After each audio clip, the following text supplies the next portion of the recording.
Hello guys जय जगन्नाथ।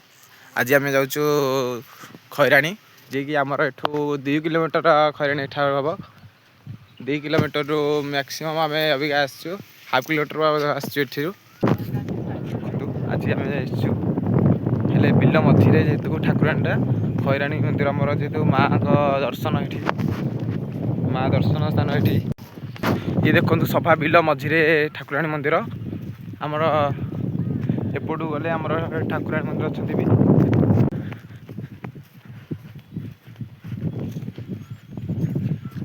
रास्ता सेपट भी अच्छी आम बिल मझे जाऊँ जेहेतु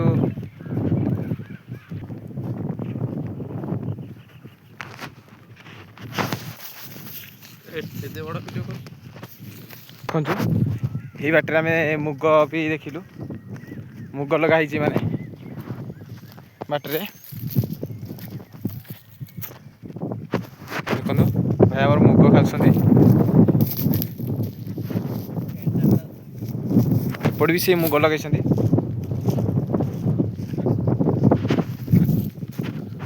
बिरी आम ए बाटे दे आसे खैराणी ये पाखे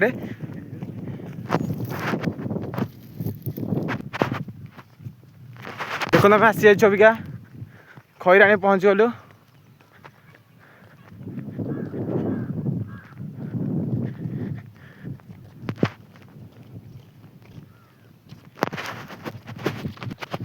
एठारू पहुँची गलु खैराणी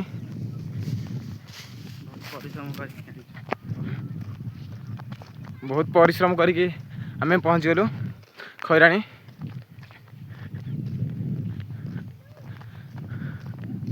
आमको गोटे सहयोग कर भाई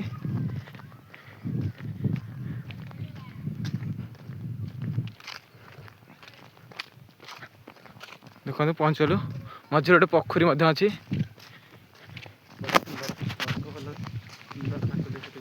लोग गाधुंट देखु बहुत सुंदर प्राकृतिक अलोभा दृश्य देखते ये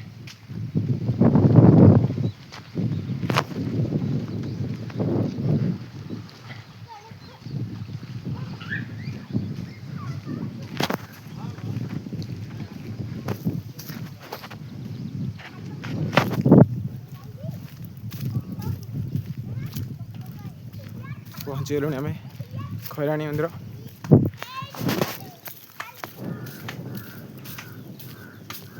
सब लोक बुलिया आसती आमर देखा सुंदर दृश्य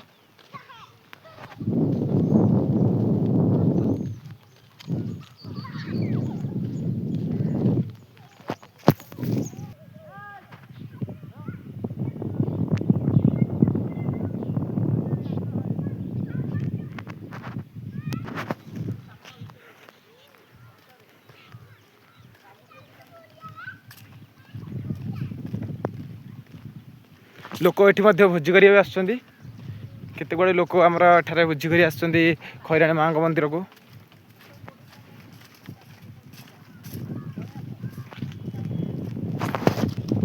मंदिरटा एपटे दिशा माँ मंदिर देखा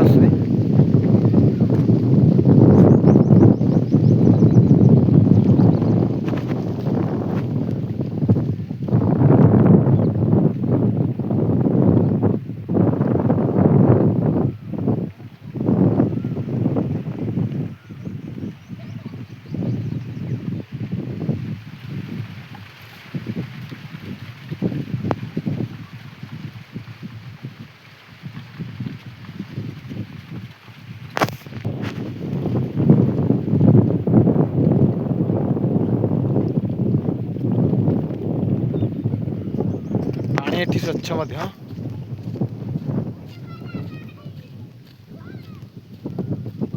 आम पोखरी कहे खैर पोखरी जो लोक बहुत लोक आसी गाधे जाऊँ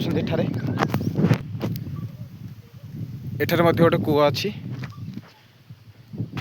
कूअर अल्प पानी अच्छी केते कष्ट आम पहुँची गले माँ मंदिर को पीठर आम पहुँची गले।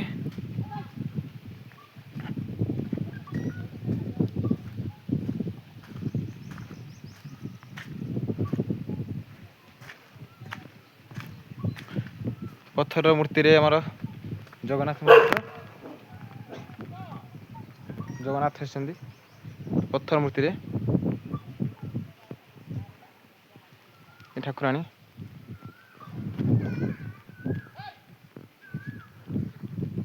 ପ୍ରତ୍ୟେକ ଠାକୁରାଣୀ କହିବାକୁ ଗଲେ ଆମ ଖଇରାଣୀ ମା। ଆମେ ଦେଖିବାକୁ ଏଠି ବର୍ଷକେ ଆମେ ପୂଜା ହୁଏ, ଠାକୁରଙ୍କର ଯାତ୍ରା ମଧ୍ୟ ହୋଇଥାଏ। ଦେଖନ୍ତୁ ଏଠି ଖଇରାଣୀ ମନ୍ଦିର।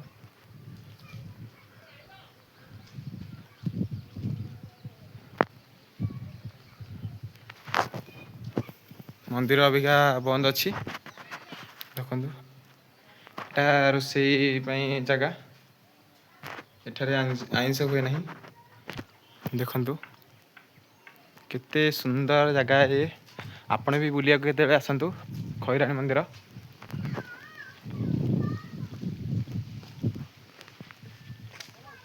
ଆପଣ ଆସିଲେ ବହୁତ ଖୁସି ବି ଲାଗିବ ଏଠାରେ ଏ ପ୍ରାକୃତିକ ଦୃଶ୍ୟକୁ ଦେଖି। ଦେଖନ୍ତୁ ଖଇରାଣୀ ମନ୍ଦିର ଅଛି, ଠାକୁରାଣୀ ଅଛନ୍ତି।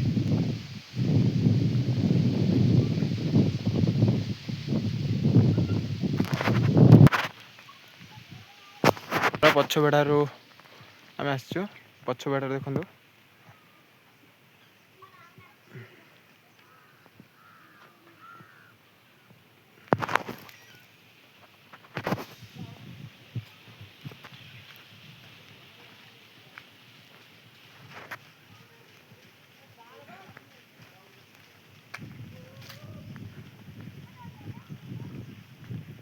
ଏଠାରେ ପାଣି ସୁବିଧା ମଧ୍ୟ ବି ଅଛି, ନଳକୂପ ଆମର। ଦେଖନ୍ତୁ ପାଣି ସୁବିଧା ବି, ନଳକୂପରେ ପାଣି ମଧ୍ୟ ବାହାରୁଛି। ଦେଖନ୍ତୁ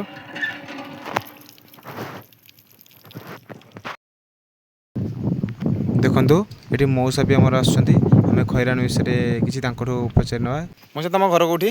ଆମର ମହୁଲିଆ। ମହୁଲା ମହୁଲିଆ ଏଇଠି ମାଣିଆନ୍ଦ ପାଖରେ ମହୁଲିଆ। ମହୁଲିଆ। ଆଉ ଏଇ ଠାକୁର ଆମର କେତେ ବର୍ଷ ପୂର୍ଣ୍ଣ ହେବେ?